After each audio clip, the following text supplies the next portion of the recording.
have some ownership or own roll? McNett? McNett. Yeah, he owned a rollable. Yeah, yes he did. Yeah, he's still around. He's a Youngsville guy. Yeah. He's in Florida right now. Oh, did he go down? Okay. But through the spring and the fall, he's one of them that comes into the Legion on Sunday morning for breakfast. Did you? Well, Don and I went back to 1967 when I was in the Philadelphia Naval Hospital.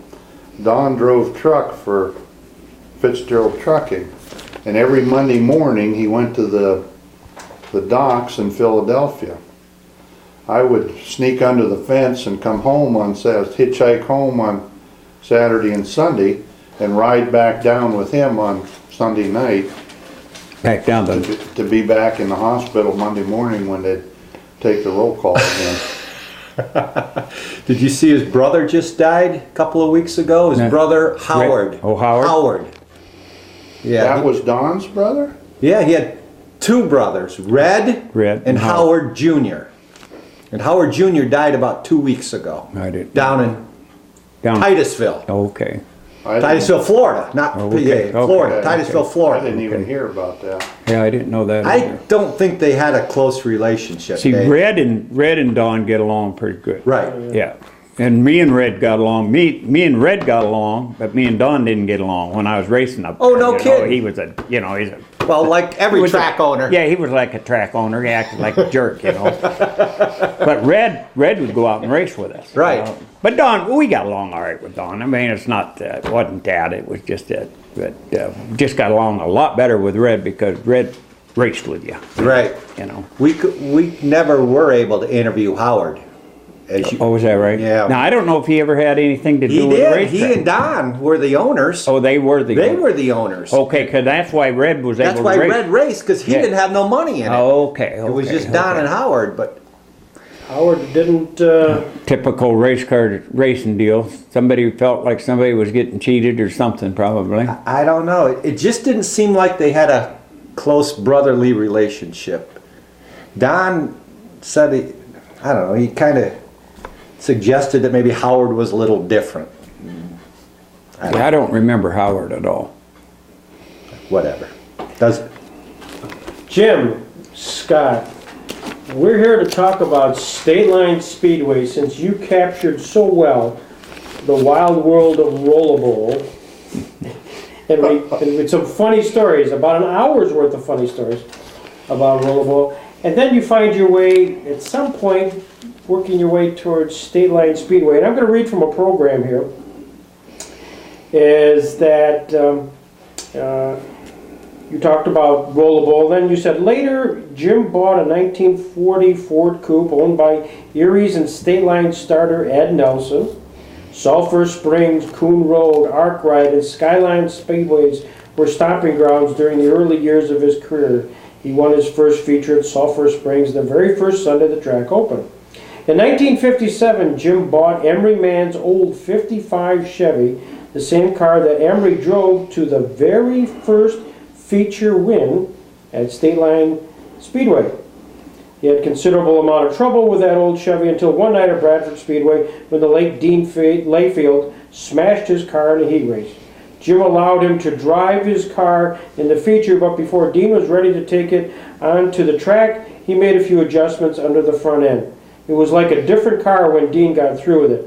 He sure knew how to set up front ends and suspension, Jim says of the founder of the now defunct Independent Racing Association.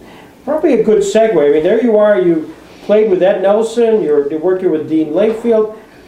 How did you learn about State Line and those guys? It's the same old, same old. It's not what you know, it's who you know, right, And Emery got me, I was working at Auto Body in Warren, and Fred Ritter was my boss, and Fred was Emery's mechanic on his race car. And I had to go coupe, and I was spending my time with that, and Emery came to the shop quite often, and one day he suggested that I would buy his 55 Chevrolet that was all ready to go, and it could make more money with a late model than you could with a sportsman car. Well, I had no money to buy a race car, and Emery said, "Could you afford $50 a month payments on it?" And I said, "Well, heavens, yes, 50. You can afford anything if it's on payments, And And it's to do with the just race. because I was only making $60 a week working in the shop, $50 didn't sound like too much money, But anyhow, I bought the car and towed it to State Line. The first time, I guess I had ran a sportsman race, one of them 100 lappers at State Line before that. But we towed in there young and dumb and didn't have any idea what was going on. But Emery convinced me that, if you run decent, you could easily make more money with that car. And then back then, it was all about making $1 with a race car. Today, it's all about spending money with a race car. But back then, you could actually make a few dollars with your race car. And we're just looking at a program here a little bit ago. In '66, it still only cost $2 to get into State Line. So, and the purses was quite good back then. They'd pay $35 to win a heat race, $50 to win a semi. And I don't recall what the features paid, but they paid, I know the heats and semis because I used to win quite a few of them. And it could make enough money with a car and a heat and a semi to make it profitable for us. And the feature wins eluded us. I mean, it was just, we were like having a mule at the Kentucky Derby, The car wasn't capable, the driver wasn't capable, the crew wasn't capable. So it was a learning experience. And but going back to when we first bought the car, after a month or so of running it, the bank got a hold of Emery and said, Jim didn't make his payment on his car, and you won't believe he took that car and made a race car out of it. So Emery had gave him the bank the title to this car, and so Emery come right up and see me and informed me that I should really be making my payments on that car. So I made the rest of my payments without any problem. But the guy at the bank was quite surprised when he found out that was a race car that he'd financed. And can you imagine going to the bank today and financing a race car, for that kind of money? That was a lot of money at the time, So that was your introduction. And as you were being introduced to the State Line Speedway, obviously there were some ownership. We're going to throw out some names and maybe some reactions, like Leonard Briggs. What would Leonard Briggs mean? Leonard Briggs was a tough nut. He was a promoter's promoter. He was later in life. Me and him became best of friends, he was just like a brother to me in late life. But when he was running that racetrack, he had a Dr. Jekyll, Mr. Hyde relationship. Remember that, Turner? Yeah. He could be the nicest guy one minute, and he was the high sheriff and police the next minute, And it was all business with Leonard. When you went to his racetrack, it was all business. There was no more friendship. I think maybe Blackmer and him had a friendship at the racetrack that nobody else ever enjoyed with Leonard, but they always seemed to have a relationship. And I remember Dave Turner winning a race one night at State Line, and that's back when they had 11-inch tire roll, and it was an 11-inch tire roll, and there was no budging on 11-inch tires. Turner won the feature, and back then you got a case of beer when you won the feature. And Turner went to the pit, and Leonard come carrying his case of beer in, sets it down on a trunk lid, gets his tape measure out, measures Turner's right rear tire, puts the tape back in his pocket, picks up the case of beer and walks away. He's lucky he lived through that. I thought Turner was going to kill him. That was Leonard Briggs. Lloyd Williams, he was the negotiator. He always tried to make it all work. You know, if there was hard feelings between a driver and Leonard, he tried to yeah, he was the peacemaker. Now I got along great with Jerry, and I always got along good with Don. Don was the easy one in the whole group, you know. But they ran it as a business. Can I cut in and remind you Sure. of something? Sure, oh, absolutely, yeah. Leonard would do the payout. Back in those days, or well, you know, you're getting into the second 10 years with me. But in those days, Leonard, you waited after the race and you went to the booth and they counted your money out in cash. And Leonard did the payoff. And if you had trouble that night, if you broke something or had a flat tire or something, didn't make any money, he might slip you $20, $40 just extra, just Yeah. you got to tell that part of Leonard too, Yeah. that- Oh yeah, yeah. he kept you coming back. Yeah. And that was the key. Yeah. Keep people come back. Yep. No, Leonard was he was the kind of guy that he would come to your shop, and if you weren't running good, he'd want to know why you weren't running good, or if he if he thought you were cheating on your race car, he'd come down and really look it over, you know, and him and all three of them. Lloyd never come down, but Don and Jerry and Leonard would come down before the season even started. And I know I was putting a frame under my Ford Torino, and they didn't really think a guy should put a frame under a unibody car, you know. But after explaining to him that, you know, the only way this Ford would ever be competitive with a Chevrolet was it had to have a frame under it, you know.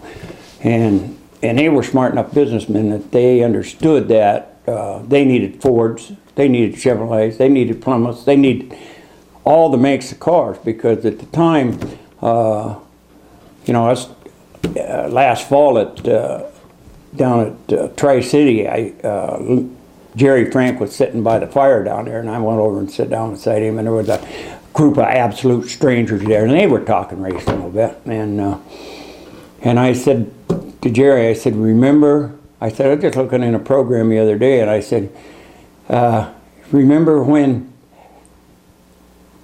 that particular race, there was 6,800 paying spectators at that race, whatever it was. And then he loosened up and started talking about that.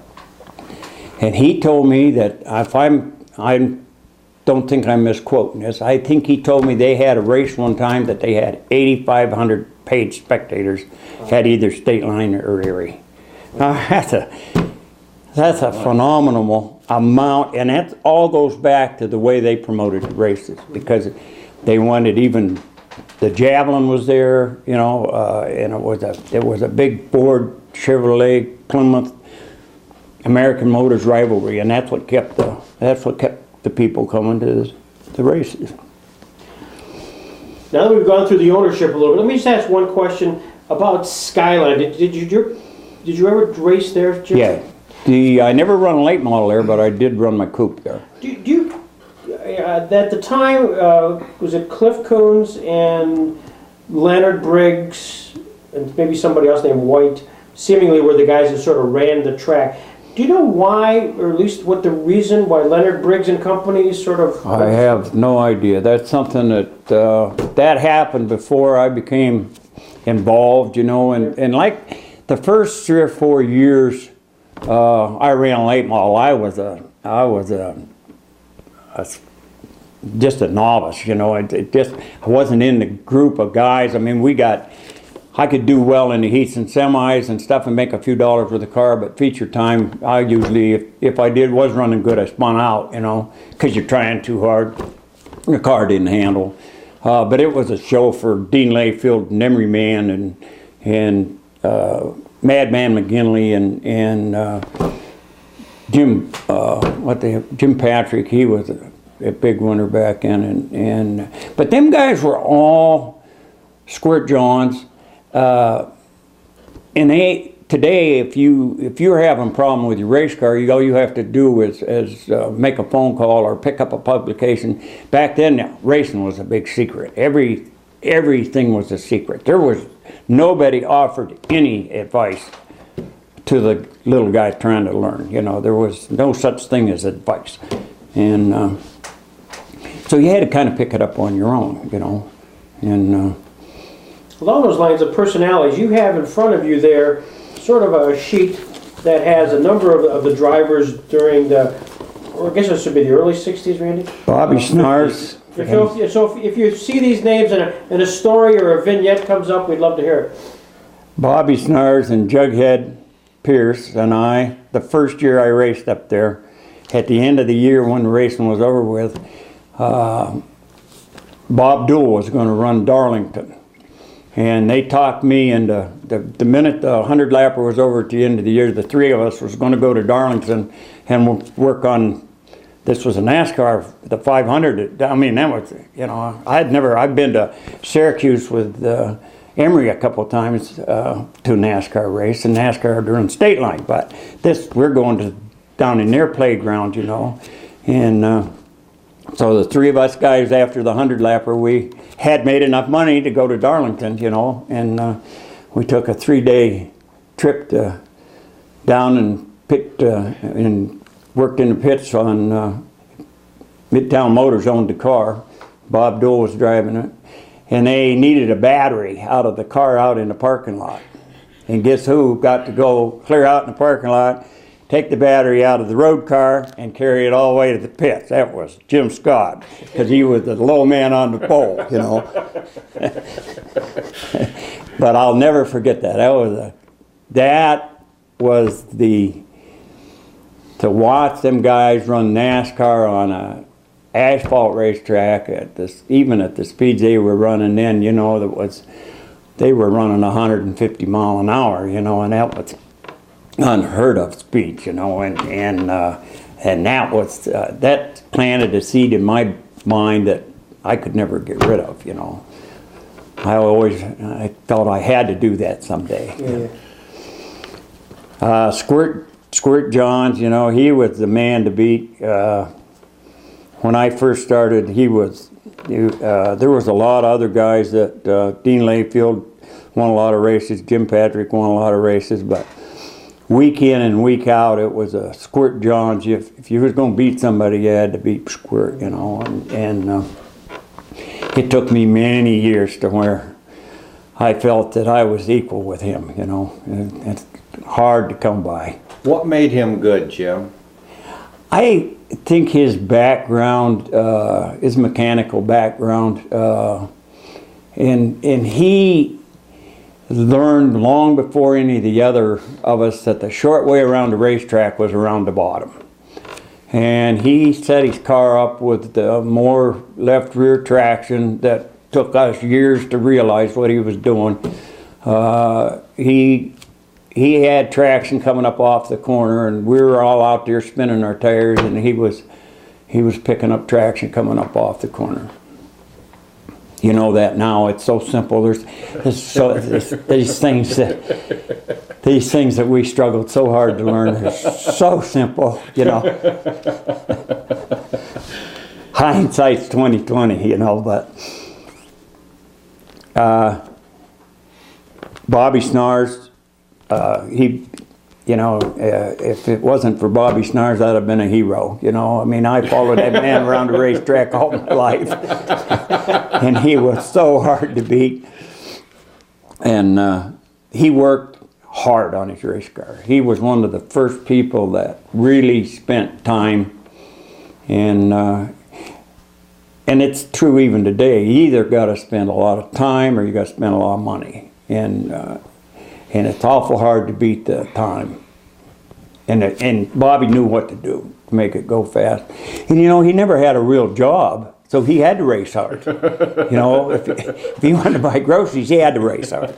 So I think that incentive helped a lot too. But there's a lot of great drivers on this and they've all beat me at one time or another. And I beat a lot of them There you go. over the years, but There's a couple, some more on the backside too, Jim.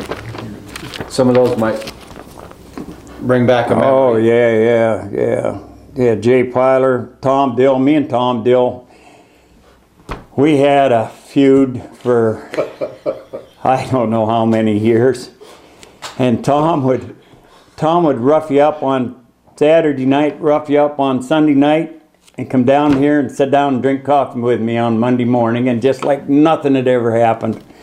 And now Tom and I are best of friends. It's we hunt together. He's got a medical problem now, but Emery man, he's the one that got me going, you know. And he was when I first started racing, he run really strong. Freddie Knapp, another good friend, you know. Freddie was a smooth Mr. Smooth, you know. He just was Mr. Smooth. He always was. He was a little bit like Jim Patrick. You never even knew he was there till the last 5 laps of the race, and then he beat you, you know. And there's so many. Chuck Piazza, he took a race away from me. I always felt I won at State Line. 100-lap championship, I always felt. We were just talking about that today. I still think I might have won that race, you know, but What happened?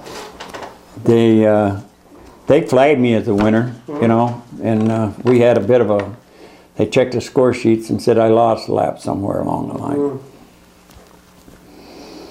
Sammy Mancuso, I hear... Chuck Piazza has the trophy with Jim, with number 3 carved in it. Oh, is that right? what's he got? That trophy, remember, who was it, Red or somebody that carved it? Oh, Carson, 3 into number it. 3 in it? That's funny. Yeah, we talked Well, about... they were fighting about it in the... Me and Jerry talked about that down to Tri-City last fall there about it still being 3 o'clock in the morning, and they hadn't figured out yet who had won the race, you know, and Piazza's crew was there and my crew was there, and of course they thought they had won and we thought we had won, but they did get paid, you know, so I guess they won.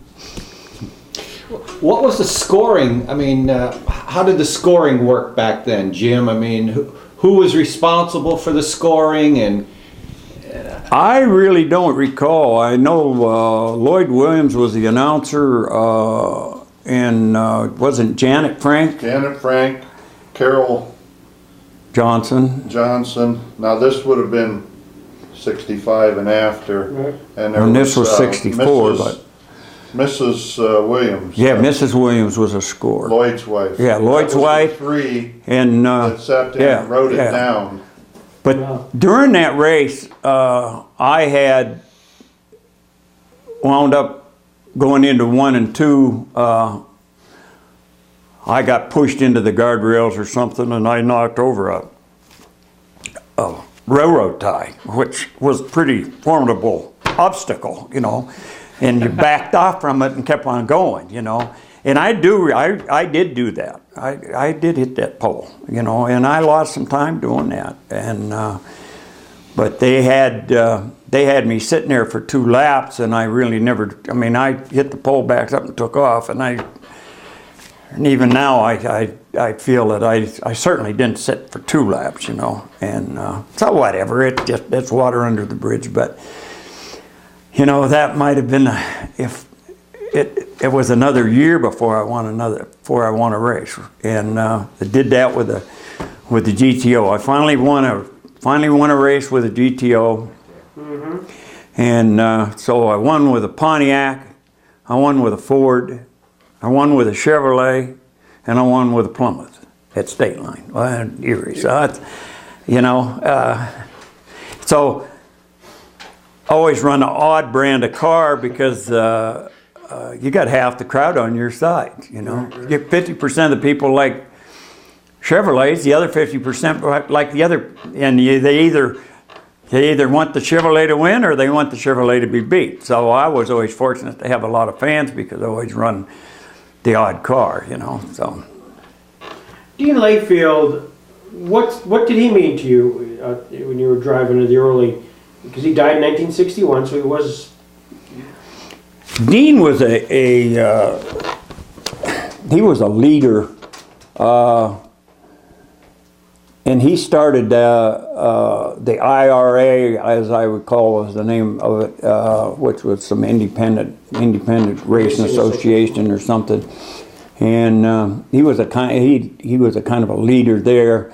That's the night he drove my car. He was leading the points in that IRA deal, and of course, naturally, everybody is looking for a leader, and he would actually help you a little bit on your race car, you know, with a little bit of advice, and but he got us other racetracks to race at, and we used to go to Olean, Bradford, Lancaster, with this IRA organization. So it gave us some more exposure to different racetracks. Did the tracks have to pay IRA a sanction fee? I have Or no idea how that worked. You don't know if Dean, you know, talked to Leonard and talked to him about the purse or anything like that? I know there was some, Leonard didn't like the IRA. I do know that, because he felt threatened by them. And it never really flew. It didn't amount, you know, it's just like the NASCAR tried to get a driver's organization going, and it was just, it just never flew because the promoter had too much power to make, you know, to let that fly. And I don't know if it's, I don't think this is, I'm glad they never did get it to work, you know. Dean dies in 1961 in action, driving. What was the sense among the drivers at the time? I mean, here was one of your own fallen. It was a terrible loss. It was, you know, you go back to the leader guy, you know, Squirt was a leader, Dean was a leader, there was a few other guys that, Kenny Johnson at the time was a pretty important person, and it's a case of where you do lose one of your leaders a little bit, you know, and it's you know, he was the first real racer that lost his life in a race car around here. So it kind of woke us up, you know. It took Dale Earnhardt losing his life for NASCAR to wake up, and that up until that point, the reason Dean died is he didn't have on a good helmet. You know, he got hit in the temple. Had a leather-sided helmet on. Then everybody starts thinking about driving suits and better helmets and better. You know, when I lost my teeth and broke my nose and stuff in my sportsman car, we just had a seatbelt. We didn't have no shoulder harnesses. Nobody even knew what shoulder harnesses was, and I don't know what I had for a helmet, but it certainly wasn't safe. And nobody else's helmet was safe, you know. But from that, we all learned from that, I guess, and it's made racing much safer. Mm-hmm. When did you get a sense that you started to feel comfortable driving with the big dogs? Was there an aha moment where Jim Scott said, you know, I really can race with Schnars and Johns? I don't know. It just finally falls into place. You finally wise up. You quit taking them stupid chances. That you know. It's the secret to racing is knowing in your own mind that you're going to come out of the corner when you throw the car into the corner. And there was so much of your career spent, you just dumped her in there and hoped you come out the other side. And but once you start to learn a little bit about the chassis, horsepower, you got to have some horsepower, but a short track like State Line, handling is the whole thing.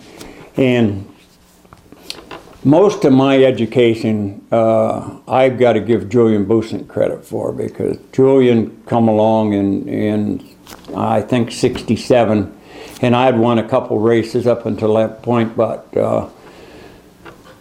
we went to Texas, borrowed a race car, and we went down there and run some ARCA races, and met Julian, and I had worked on Julian's race cars at Daytona for a couple of years, and so we knew each other, but down there he got to see me drive, and then he hired me and to drive his car the following year. And Julian probably was the best chassis man at the time on a local deal. You know, I mean, he was, it was hard for him to make it all work, but he understood it better than anybody else. And he taught me probably more than anybody else about chassis.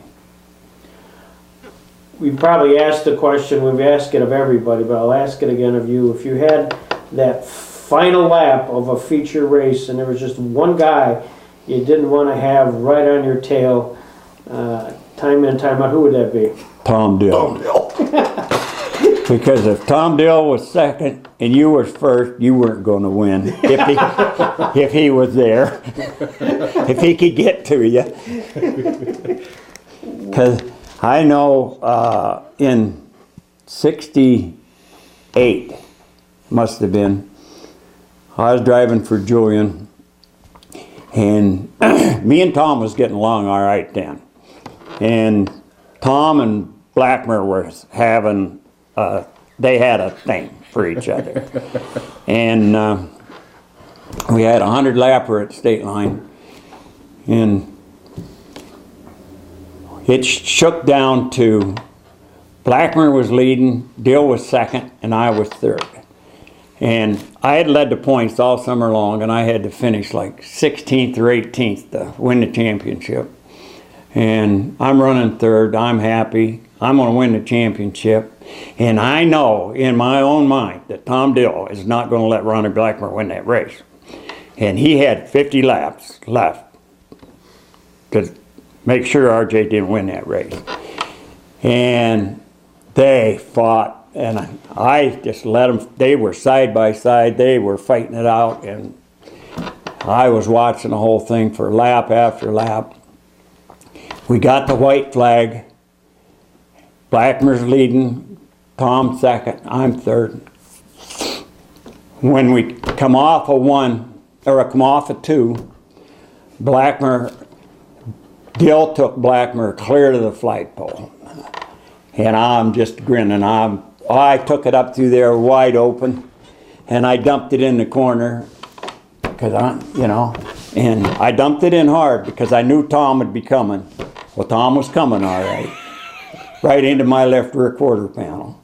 And around I went, and I finished 24th. I sat in, coming off of 4, sideways, when Samuel Mancuso got there, and he cut the front of my car right off, and there I sat, and I couldn't get to start-finish line, and I wound up, I don't know. I know I didn't win the championship. Oh. Wow. And Tom Dill won the race. And they didn't do anything to him. Why was that, Dave? Why wouldn't Tom be penalized? The track owners knew that brought the crowd in. They loved those feuds. And I was in enough of them later on that they'd take you down to the woodshed, down to the pond and talk to you. Hey, you got to talk to her every once in a while. But they loved that. They were a lot smarter than NASCAR is. Oh yeah, yeah. They promoted the slam bang. There was no such thing as a politically correct race car back then. They were race cars. You used to have to hang a lot of iron on them to make them stand what we gave them. You know, I mean, these cars today would just disintegrate. You punish them like we punished them cars. You know, and but there was always a classic feud. Tom, and Tom had a feud with almost everybody on the racetrack, and I had a feud with almost everybody on the racetrack, and Dave Turner even thinks I spun him out one time, but I really didn't. I think he backed off in the middle of the straightaway, you know. His fault. I love it. We'll get to Dave later. We'll hear what You'll have your chance. We'll hear what really happened later, Jim. But that was a contact sport, you know. It really was. From the time I started until I quit, it was a contact sport. Today, it's a non-contact sport. You know, I mean, there's a little contact today, but the cars are so fragile today that you don't. You might be able to move a guy up a little bit, but now like Bobby Snars, you know, Bobby was always. He was a smooth race car driver, a very good race car driver. He had a lot of fans, but Bobby moved you up a racetrack.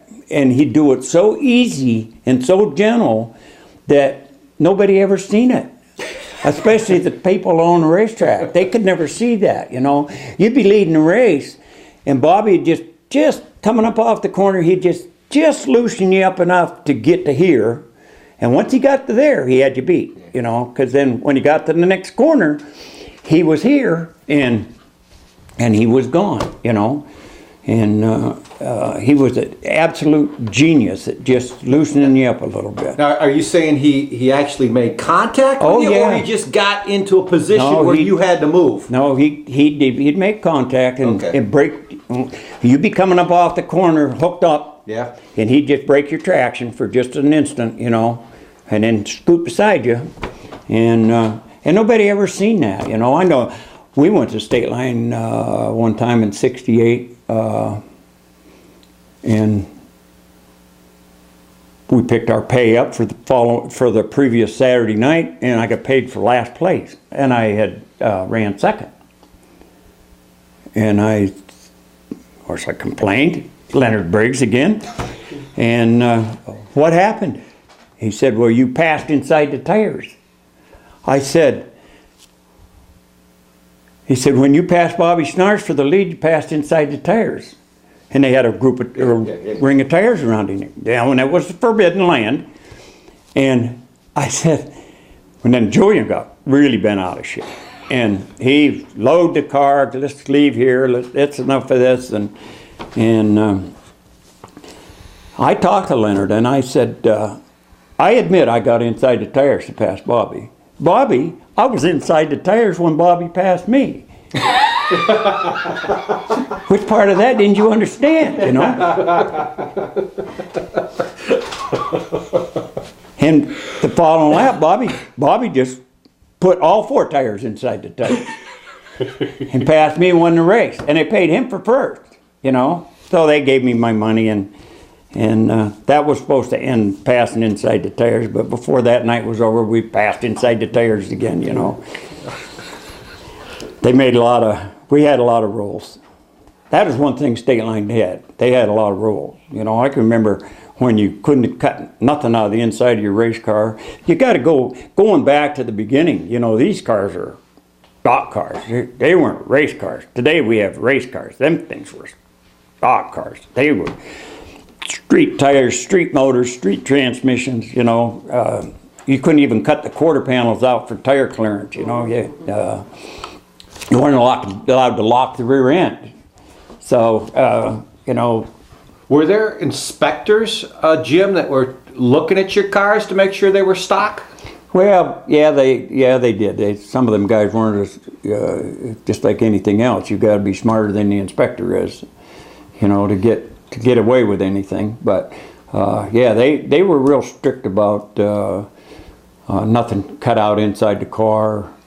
They'd send you home if you cut the inside of your door panel out or something like that. Who was inspecting the cars, Jim? Jerry Frank was more or less inspector, right? More so than even Leonard was. I think Jerry was the head inspection man. Okay. And they had a lot of rules. Talking about, were some of the rules as a result of, we've been hearing quite a bit about Frank Ruhlman, making his car lighter than everybody else, basically cutting it. Was that as a result of all that? Probably had a little bit to do with it. Frank was so far ahead of the rest of us. We were hanging iron on our race cars to make them stronger, and he was lightening his cars up to make them faster. And, he had these great, big, huge roll bars. Well, we find out now they were just drive shafts. We thought he had 3-inch water pipe in there for roll bars, a drive shaft tube. And, Frank built some real good race cars for Blackmer, Eddie Kisco, Hyle Russell, and it showed up. And then I'll never forget when the guy from Bradford, Joe Tomes, won a race from the pole position with a big old 65 Mercury. Frank Roman says, "I'm done racing. When the guy can win from the pole, I'm out of here." And then he did. He quit. I thought that was a checker. No. I thought that was No, a I had checker. a big old 65 Mercury, 390 powered Mercury. Must be, it was Jerry late. told us that story. And the guy with the checker was Van Arsdale. Didn't he win one night? And Yeah, I think he did. Frank was never going to race again? Yeah, with a checkered cab. Because, we were just, in fact, funny, we were talking about that just on the way down, that Frank Ruhlman had so much success, and literally one day seemingly stopped. Was that, do you think that was? Frank's cars always had to start in the back, and the first, I don't know what year they would have changed that, but for years and years, the top point man started 19th. The feature winner from the week before started 20th. And they just reversed the points, and wherever you ran in points is where you started your feature race. Didn't matter, other than the feature winner from the week before, he had to start dead last. And the winner always come out of the last 10 cars. They usually start at 25 cars, sometimes 30 cars, sometimes more than that. And but the real slugs got put behind the top 20. Not mine. So and it was one of them deals for years and years that there was anybody that was in the top 5 in points was in the last 5 positions of 15th to 20th, and that's what it got critical to put new tires on, because you had to beat Schnars and Blackmer and Pyler and Squirt and them guys in the first 5 laps of the feature. You had to be ahead of them for the last 20 laps, because if you you had to get them tough positions early, or you couldn't get them late, because them guys get stressed out. You couldn't never run them down. It was a case of whoever got going first. So it was these guys today, they start a 25, 30 lap race. They can cruise for 10 laps before they have to start really racing hard. Well, back when they dropped the green flag, us guys went, we were 3 deep in the back and we were coming, and the guys in the front didn't have a prayer. And then later on, it got to where it was impossible to win from the back. And it started showing up, and then they changed the deal. They tried all kinds of different lineup procedures to make it fair. Because if your heroes ain't winning, people are not going to come to the stands. It's as simple as that. And it's no different at State Line in Erie. You got to have your name drivers finishing up front, or you lose interest. It's nice to make a new hero, but they come. You've got to take care of the old heroes first. Who was, during those early days, was there a racer that you looked up to? Yeah, there's.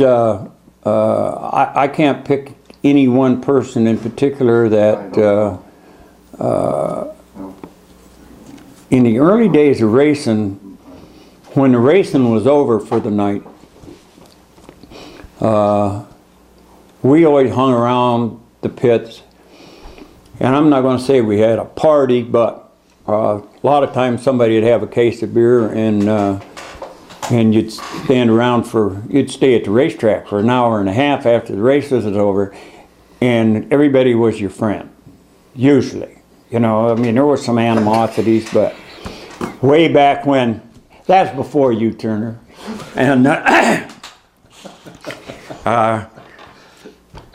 The real reason everybody hung around the pit was to find out who won of the two guys that were really mad at each other.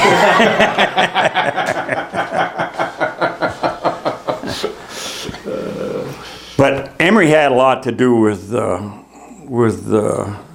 me getting into racing, and Emery was always easy to talk to. He would try and help you. Probably Emery was as good a mentor as I had up there, you know. Frank Roman was really good to me too. Was that a goal to be part of his team? No, not really. You know, that would have been asking too much. You know, he had when me and Frank, when Frank was racing, he put the best drivers that were there in his cars. You know, and so it made it that much harder to beat. You know. Well, you're talking Heil and Eddie and Ronnie. Yeah, they were all good. They were all good racers. How did he get to know these two guys from Kane, Pennsylvania? I have no idea how that ever went down.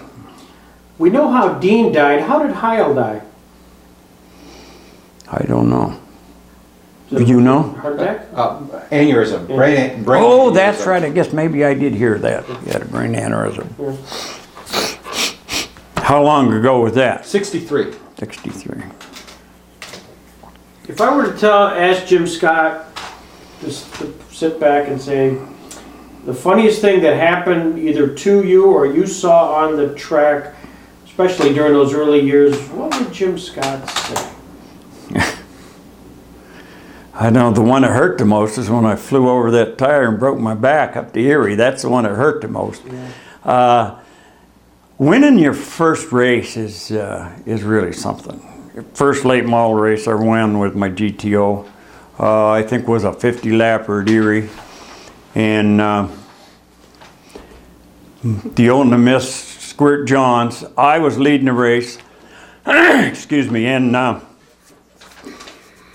Squirt passed me, and it's a 50 lap race, and there's like 10 laps to go.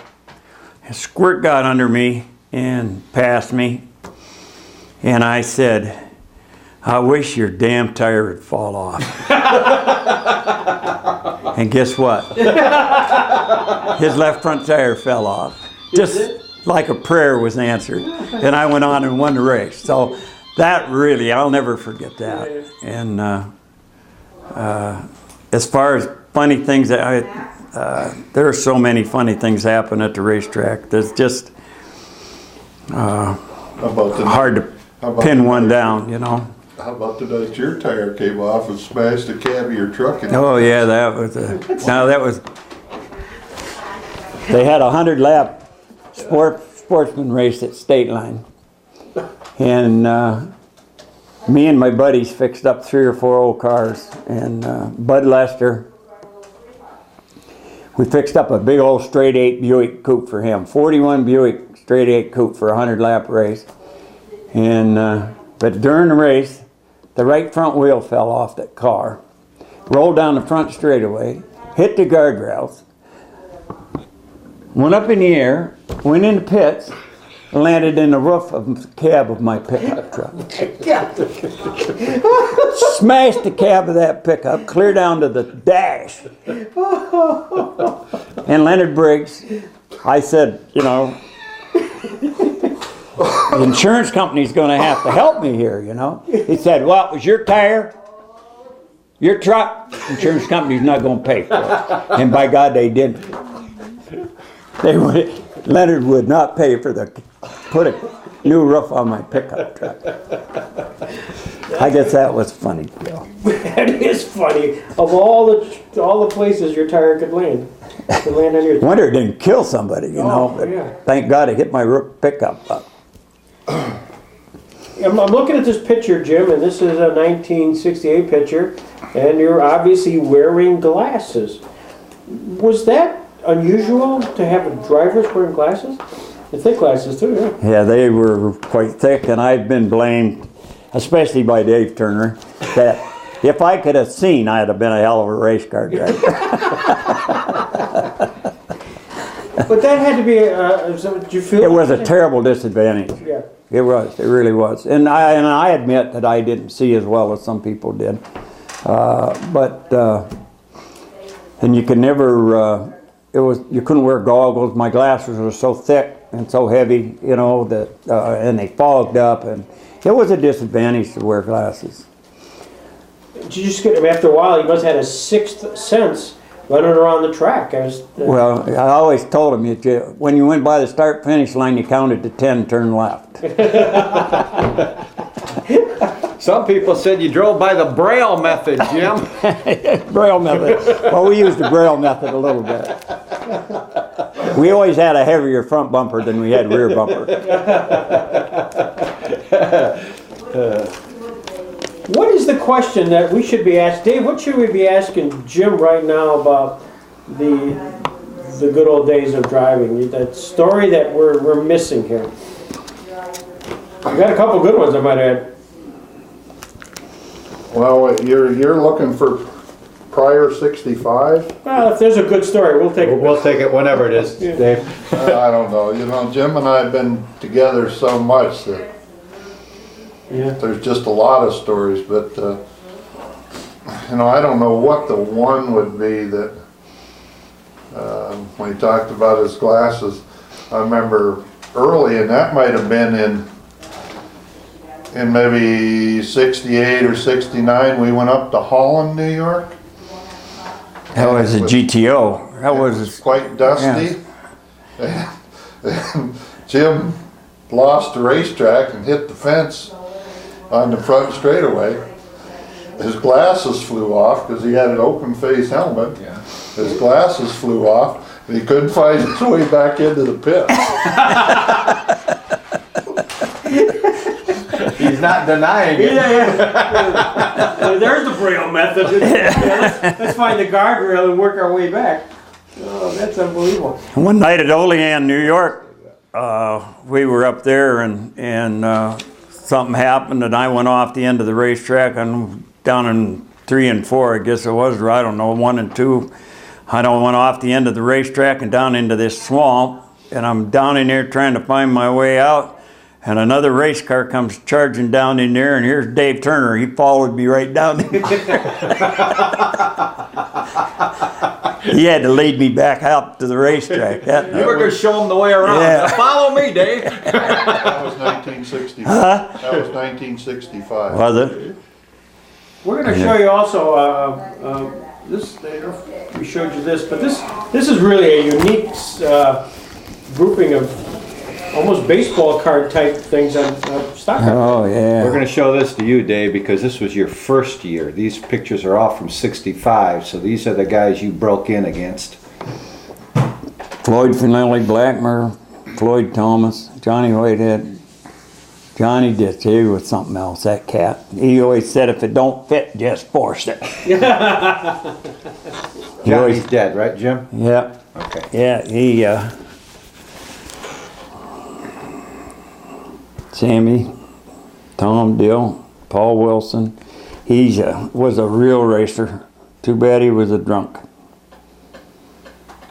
Larry Parmenter, Snars, Mike Komisarski,